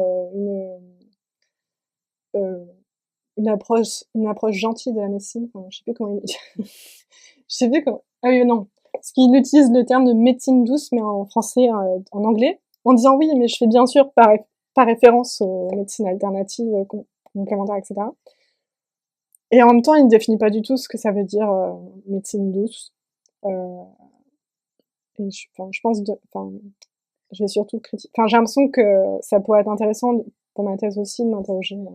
Est-ce qu'il défend une sorte d'humanisme médical, en même temps il est nihilisme, alors qu'est-ce que ça veut dire? Ouais. Bref. Ouais. Mais oui, mais c'est un sorte de, enfin voilà, en fait, c'est la façon dont les livres sont écrits en anglais, c'est souvent il faut un titre, pardon, qui accroche. Donc, oui, est-ce qu'il était vraiment obligé d'écrire Medical Nihilism? Je sais pas. Ouais, parce C'était que plus au final, son pour livre parle marquer. beaucoup de médicaments, plus que, enfin, typiquement, les vaccins ne sont pas traités, Euh, assez peu, il me semble. Bah non, disons qu'il a l'idée il y a des médicaments, notamment les vaccins. Enfin, je pense qu'il n'en parle pas, mais par exemple les antibiotiques qui marchent très très bien. Ouais, Et donc, il n'est pas du tout nihiliste par rapport à ce genre de choses. ouais, Et en fait, quand il y a, mince, j'ai oublié comment ça s'appelle, le number of people in it to treat, un truc comme ça. Je sais plus comment on appelle ça. Le NT, enfin bref, il y a une abréviation comme ça, ouais, qu'on peut mesurer sur un nombre sur 100. Et c'est genre le nombre de personnes que tu dois traiter avec un médicament pour qu'il y ait de personnes ouais, qui en bénéficient. Et en fait, il est juste en train de dire que ben, faire attention parce qu'il y a plein de médicaments où ce nombre est très très élevé, quoi. Donc, faut se raisonner en se disant, mais est-ce que c'est bien utile de donner ce médicament à, par exemple, 2000 personnes alors qu'il va y avoir une seule personne qui va en bénéficier, ouais, sachant qu'il va avoir des effets secondaires, etc. Mais après, s'il voit qu'il y a des médicaments, il faut donner à 2 personnes pour qu'il y en ait 2 qui soient soignés, ben 100%, enfin, bref, ça ouais, marche bien, quoi. ouais, ouais. Et c'est vrai que la méthode test statistique utilisée très fréquemment en sciences et en particulier pour les tests de médicaments et tests cliniques, c'est une méthode qui va tester s'il existe un effet plutôt que la taille de l'effet, quoi, le nombre de personnes que Oui, ça voilà, sauve. c'est ça. Oui, mais ouais, il y a un débat aussi là-dessus, parce que selon lui, enfin, c'est là où il a un argument plus philosophique. Selon lui, on peut pas vraiment défendre une efficacité empirique pure. Il faut regarder au niveau du concept de maladie. Euh, Est-ce que ça soigne vraiment la maladie en question? Ouais, Moi, je suis pas forcément convaincue par cet argument, mais c'est juste aussi ce que tu dis. C'est pas parce qu'il y a un effet, même si c'est un effet avéré, qu'il faut du coup utiliser le médicament. ouais, Euh, ouais, ok. c'est ce que tu disais. Et du coup, quelles sont les principales critiques du livre de Steganga? Tu veux dire les critiques qu'on pourrait faire du livre? Ouais, Oui, parce que c'est ambigu, les critiques du livre. Euh, eh bien, no spoilers. no spoiler. On verra ça bientôt. Bah, j'en ai plus ou moins sous-entendu quelques-uns. Ouais. Voilà. Je te transmettrai si tu veux la recension une fois qu'on l'a fini. Vous l'aurez fini bientôt? Bah, normalement, demain après-demain, on l'écrit. C'est fini. Ok. Donc, vous l'écrivez en une journée? 2 jours. 2 jours? Oh, Ouais. ok. Ouais, on est ambitieux. Ok. Et ouais, les philosophes, Ça se bouge. Ouais, Bah, du on coup, n'est pas... votre critique sortira avant la publication de ce podcast. Du coup, si tu pourras m'envoyer le Ah lien. ouais, tu penses? Bah, le Ah non, podcast. mais après, on va pas le publier tout de suite, Ah hein. non, il faudra du Mais temps, du coup, à la publication. oui, je pense Mais on va avoir le gros brouillon, quoi. ok. Mais vous le rendrez pas disponible. Ça se fait ça de rendre des trucs disponibles genre sur Archive ou je sais pas trop. Non, ça se fait pas en médecine, en philosophie. Je sais pas trop, je sais pas trop. Je pense qu'on va plutôt attendre d'avoir... Je sais pas. C'est parce que c'est des collègues plus avancés, on va dire. Ouais, Donc je me remets un peu à leur décision. Je sais pas trop ce qu'ils ont décidé. Je pense qu'on va l'envoyer à la revue, on va attendre les retours d'abord. ok. Mais ça se fait ça ou genre de le rendre disponible Ouais, avant? Ok, ok. ouais, je pense que ça se fait. Après, voilà, c'est parce qu'en gros, les philosophes des sciences ont une sorte de tendance à agir un peu comme les scientifiques, et comme ça se fait en sciences, ça tend à se faire aussi en philo. Ouais, Euh, et aussi, parfois, les journaux de philosophie, en fait, acceptent ça, enfin, ont aucun problème avec ça. Il y a même une archive de philosophie des sciences qui est genre comme votre truc, là, en biologie, je sais plus. Archive. Voilà, archive, mais pour la philosophie des sciences, donc ça existe. Je sais pas si on a prévu de le mettre dedans. Ouais, Bah après, si tu veux des critiques, il y en a déjà plein qui ont été faites du livre. ouais. Voilà. Et nous, c'est la nôtre. Ouais, Donc ça, ok. Ouais. On mettra un lien quand il sera disponible. On peut parler de Cutisis et de ta chaîne si tu veux. enfin, ma chaîne, il y a 3 vidéos. C'est une grande chaîne YouTube en devenir. Ah oui. Non, enfin, je sais pas, c'est comme tu veux. De quoi tu veux parler? C'est ton podcast. Ah, mais dis c'est toi donc. la star, hein. C'est toi l'invité. C'est quoi? Ah, Cutesis, c'est le compte Twitter de ma thèse. Mais elle a beaucoup d'abonnés pour un compte Twitter. Elle compte. 700 et quelques. Et ouais. Elle est très suivie. Hein. Je sais pas si ça. Mais en fait, c'est bizarre parce que les gens, ils suivent Cutesis, mais ils interagissent jamais et enfin, ils like même pas, en fait, ces tweets. Donc, je comprends pas trop. En tout cas, on va lui souhaiter Oui. d'être plus lu que suivi, ce qui va être dur. Ouais. Oh, 700 personnes, mais ça fait un peu ambitieux. Quand même. Je sais pas s'il y a 5 personnes qui ont lu ma thèse. Hein. Ah, ça m'étonne pas. Bah moi, tu sais... Enfin, surtout nous, en philo, on nous demande de faire des trucs super longs. Alors... Elle fait combien de pages Minimum 300 pages. Ouais. Et ça, c'est parce que je fais de philosophie un peu des sciences, tu vois. Sinon, il faudrait genre 500 pages. Mais moi, ça me saoule de le lire, en fait, ce que j'écris. Ouais. Désolé que Thésis, elle est en train de se plaindre sur Twitter sans doute. Oh là là, elle fait que tweeter tout le temps, elle m'énerve. Et donc, Cutesis, c'est le compte Twitter de ma thèse, que j'avais fait au début un peu en mode... c'est quoi ces gens qui ont des comptes Twitter de chats, là? Ça m'énerve, c'est débile. Et du coup, je me suis dit, ouais, s'ils ont des comptes Twitter de chats, moi, ma thèse aussi, elle a un compte Twitter. Enfin, soyons fous. Et en fait, les gens, ils ont trop adoré le concept, j'ai pas compris pourquoi. Du coup, ma thèse, elle tweet. Et au début, elle était vraiment horrible. Elle faisait que dire Juliette, quel tir au flanc. Franchement, elle fout rien. Qu'est-ce qu'elle fait? Bref, c'était assez horrible. Et ça m'a fait... Bon, j'avais déjà réalisé ça depuis longtemps, mais ça m'a encore plus forcé à réaliser que bah, le travail, le surtravail, en fait, en thèse, enfin, en fait, qu'on travaille trop le surmenage, pardon, était assez courant et parfois, en fait, un peu valorisé dans le discours. Enfin, c'était vraiment étrange. Et qu'il y avait vraiment des risques pas négligeables pour la santé mentale des gens, en fait, à subir ça.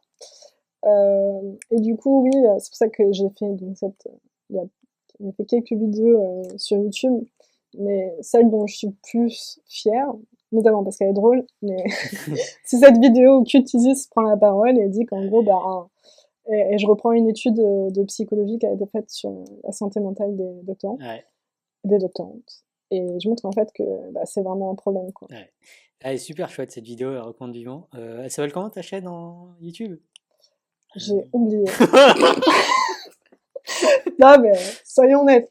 En fait, c'était vraiment horrible parce que là, je crois que c'est juste Elophi, Elophe-E. En fait, je sais plus du tout. Mais parce qu'en fait, j'ai fait ça pour rigoler. Et puis, en fait, j'ai mis ça sur Twitter, je crois. Et Thibaut, et toi, vous avez retweeté. Oh là là, trop bien! Et j'étais là, ah non. C'était une blague! Arrêtez, pourquoi vous retweetez ça?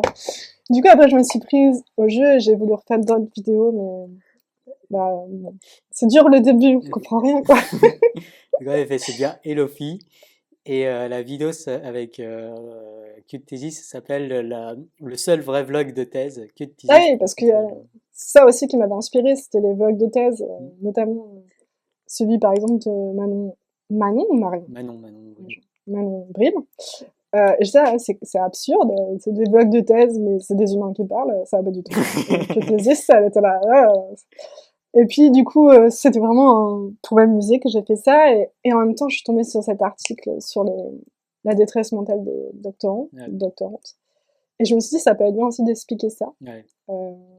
Bon, après, c'est un peu étrange. Ça donne une vidéo totalement absurde avec des blagues, puis une étude scientifique, donc bizarre. Mais en même temps, j'aime beaucoup. Ouais, c'est super chouette.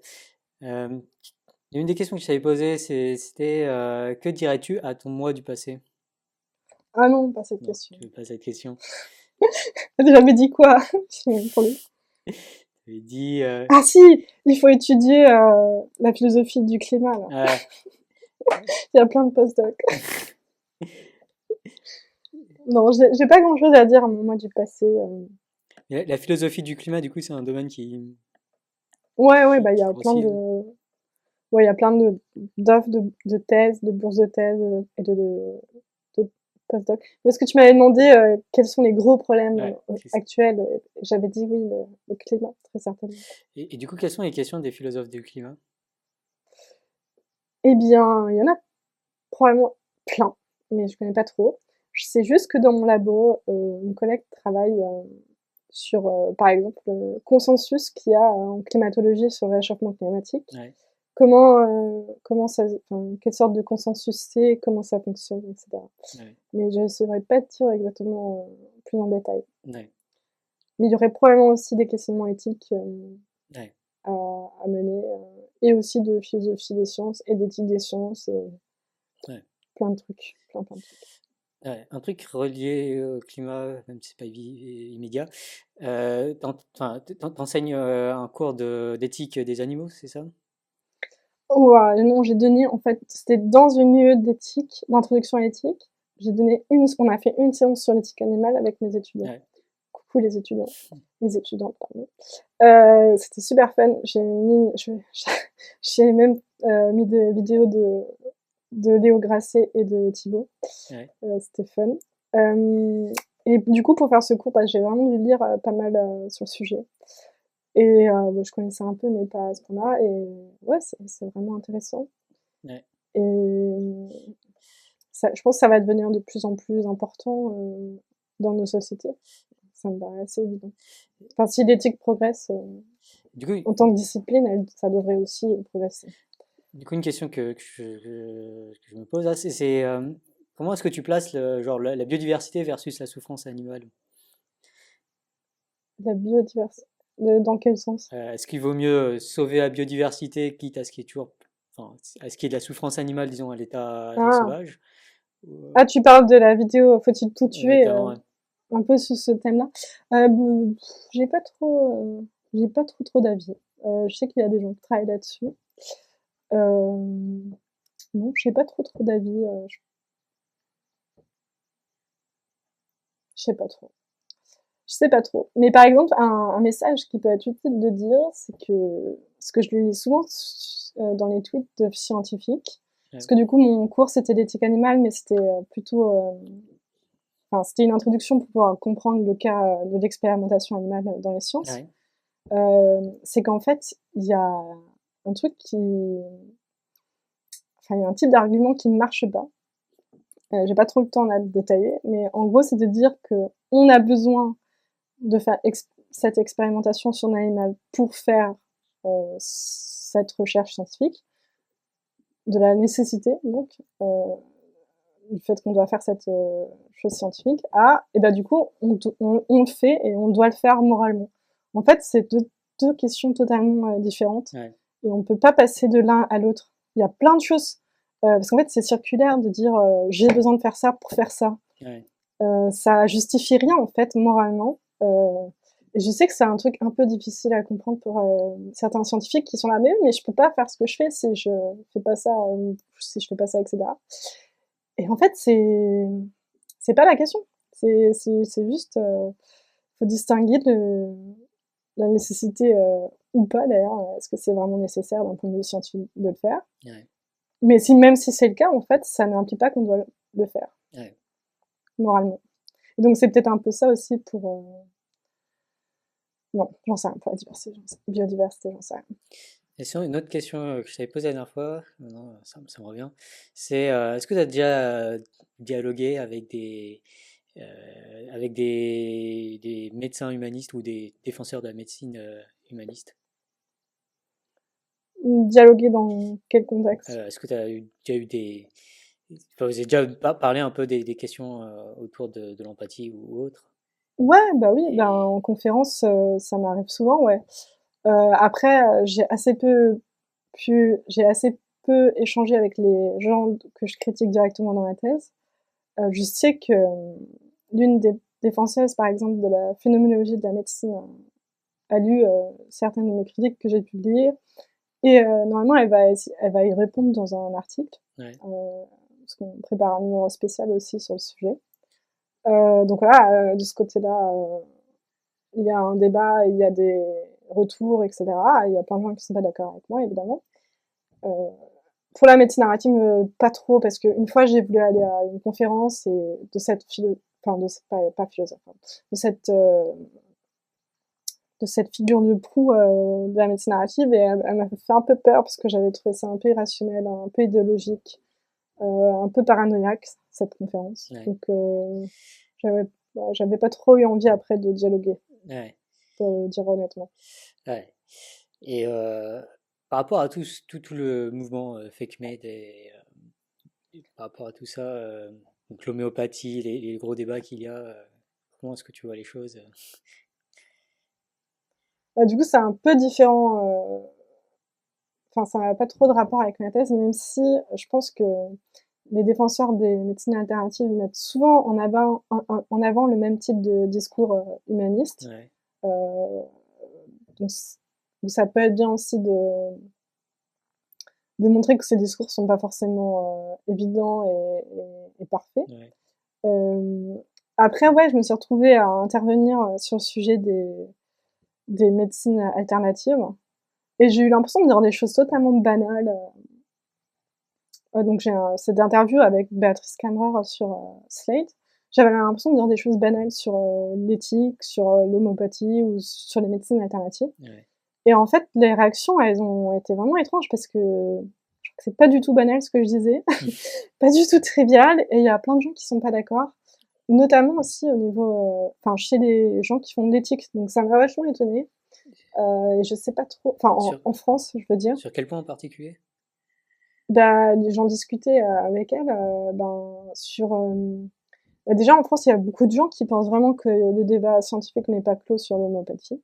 Ok. C'est pas juste un truc d'homéopathe, quoi. Il y a plein de gens qui croient que c'est pas des, il y a pas de, enfin que le débat n'est pas clos. Ouais.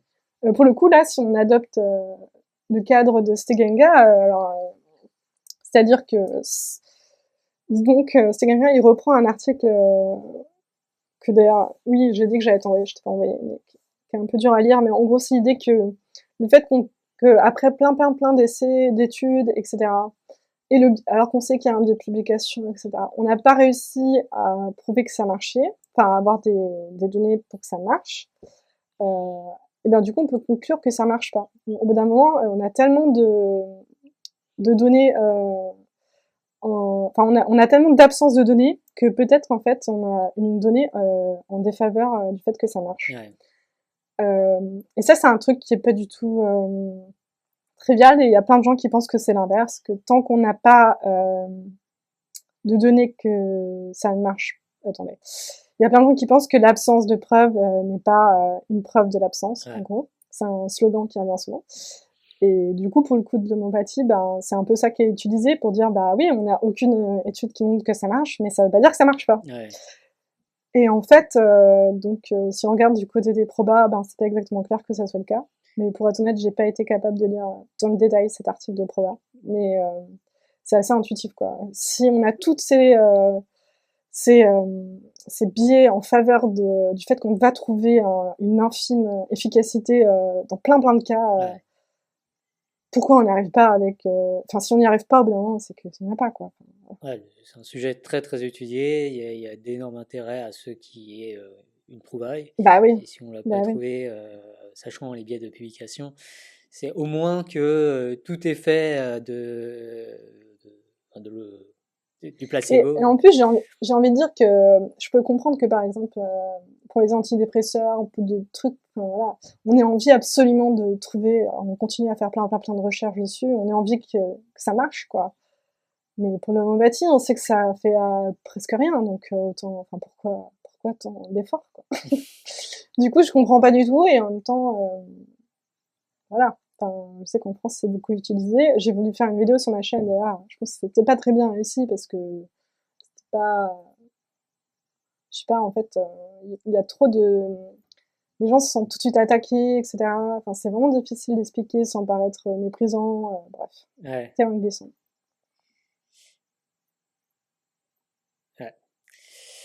Et du coup, comment est-ce que tu vois les choses évoluer? Comment est-ce qu'on peut faire Vraiment, c'est rien. ouais, Parce que je sais que voilà, c'est pas juste des patients ou des médecins, c'est aussi plein d'élites intellectuelles, entre guillemets, qui sont en faveur de ça. ouais, Ouais, non, je sais pas trop. Évidemment, faut pas interdire aux gens d'en acheter, mais personnellement, je pense qu'on ne devrait pas les rembourser, par exemple, les médicaments homéopathiques. C'est ça que tu voulais que je dise, que je m'engage, que je fasse de la polémique. Et voilà, je l'ai dit. tu t'es mouillé. Je pourrais poser un peu les mêmes questions sur le mouvement anti-vax. Quelles sont les meilleures façons de lutter contre ces mouvements? Alors, j'en sais rien du tout. Je sais que il y a plein de gens en philosophie qui travaillent là-dessus. C'est marrant, tiens, mon laboratoire organise une journée sur la méfiance envers les médicaments d'ailleurs. Ouais, Euh, Si tu veux, je donnerai des détails, mais peut-être que ça sera avant la diffusion.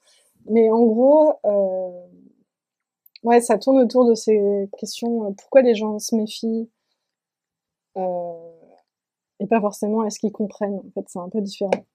ouais.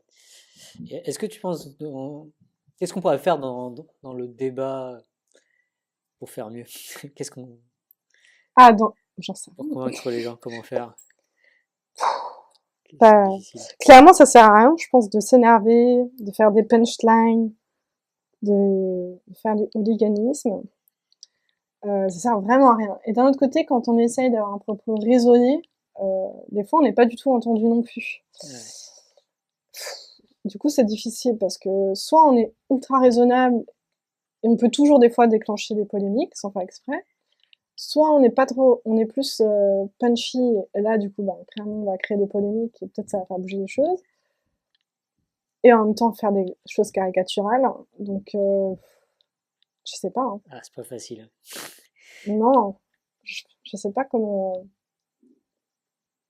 Il faut avoir confiance que les gens réfléchiront bien, mais on sait rien.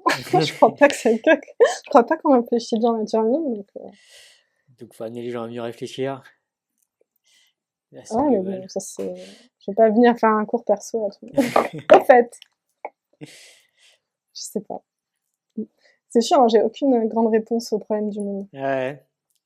Est-ce que ouais. Ah, attends, j'avais pas répondu à un truc un peu digne d'une philosophe médiatique. J'avais pas dit genre, il faut être, il faut faire preuve d'humilité Ouais. dans les débats. Mais ça, je pense que c'est vrai. C'est pas non plus du nihilisme, mais il faut faire preuve d'humilité et s'en remettre un peu à ceux qui savent, quoi. Ouais. Et je m'inclus dedans, quoi. Moi, je sais pas tout. Ouais.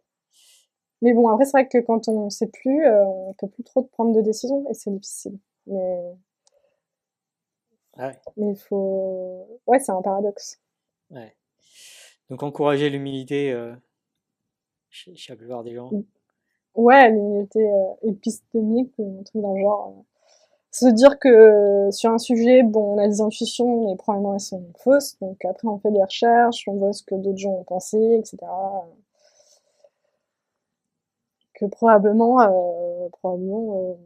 ce qu'on pense, c'est pas. Je sais pas. Moi, je m'inclus. Hein. Je pense que j'ai plein de, de, de croyances qui sont pas trop rationnelles, qui se reposent totalement sur l'expertise d'autres personnes. Ce qui veut pas dire qu'elles sont irrationnelles, du coup.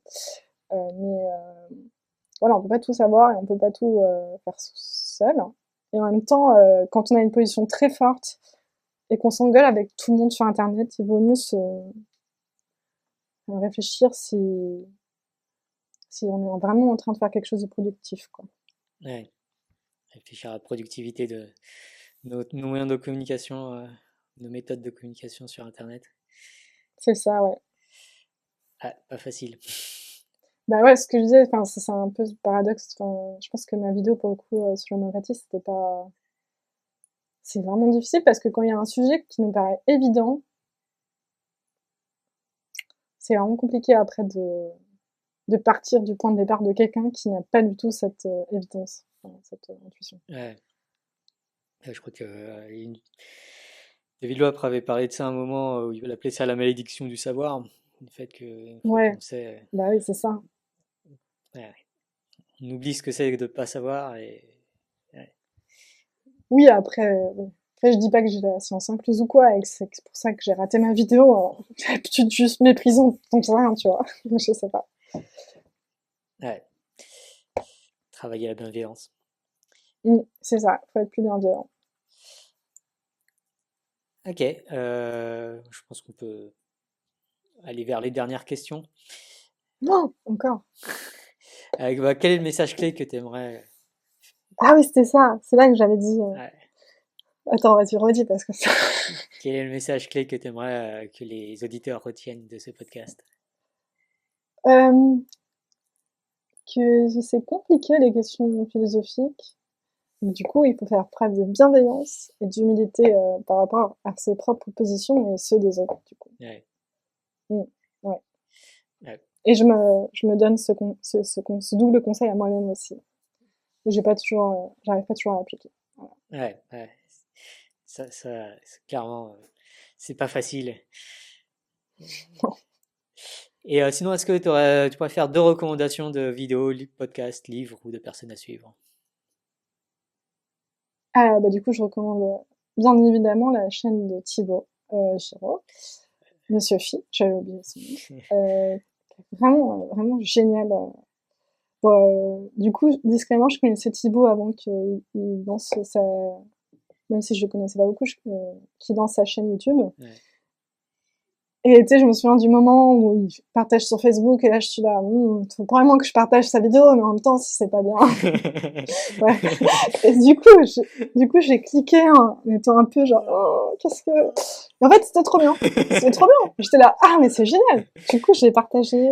À chaque fois que je partageais, je regardais. J'étais trop enthousiaste. J'ai envoyé à mes parents. J'avais l'impression que j'avais un moyen, là, d'enfin leur expliquer ce que je faisais en philo depuis super longtemps. Ouais. Chouette. Donc sa chaîne, carrément. Et après, quelle autre chaîne j'adore? J'ai soudain un trou. Qu'est-ce que j'avais dit alors? Si, Nexus 6. Ah oui! Ah bon, oui, voilà. Merci. Donc, plus sérieux que Cryptosis, abonnez-vous à la chaîne YouTube de Nexus 6, qui est une chaîne sur la science-fiction. C'est génial. Donc voilà, parce que j'adore la science-fiction. C'est peut-être ça qui m'a fait faire de la philo, enfin, parce que Gandalf, tout ça. Enfin, c'est pas vraiment de la science-fiction. Bref, C'est vous Gandalf. voyez le truc. Faudrait faire... Est-ce que tu t'intéressais pardon. d'abord à la science-fiction et via la science-fiction à la philo, tu penses? Non, mais non, je Non. rigole. Mais c'est juste que, comme la philosophie analytique, et elle s'appuie beaucoup sur des trucs de nerd un peu. Donc moi, je me reconnais un peu là-dedans. Ça m'a parlé, quoi. Ça m'a parlé. Ok. Donc tu conseilles aux philosophes continentaux de regarder un peu de science-fiction Oh, pour essayer de voir ce qui se passe aussi du côté de philosophie analytique. oula, je suis pas sûre que c'est le plus rapide chemin. Ils vont encore plus penser qu'on est bizarre. Non, ça va pas. Bon bah super. Moins que tu aies quelque chose Et d'autre à si tu rajouter. connais le capitaine, je peux le rencontrer, je suis trop une fan. Tu connais pas? Je le connais pas personnellement, désolé. Qui connaît? Bref, Désolé. je J'ai rigole. rencontré le fossoyeur de film récemment, mais pas. Ah, Bon, bref. ouais, mais je suis plus science-fiction. Bref. Bah merci en tout cas beaucoup Juliette pour ce nouvel épisode d'Axio. Là, je suis pas sur Axio même. Ah non, Je parle à un philosophe et du coup j'ai je ne suis l'impression. pas Thibaut, même si on se ressemble beaucoup. Ouais, merci pour ce nouvel épisode de Probablement. Et pensez à liker, à commenter, et faire tous les trucs classiques. Et à la prochaine fois. Au revoir. Salut!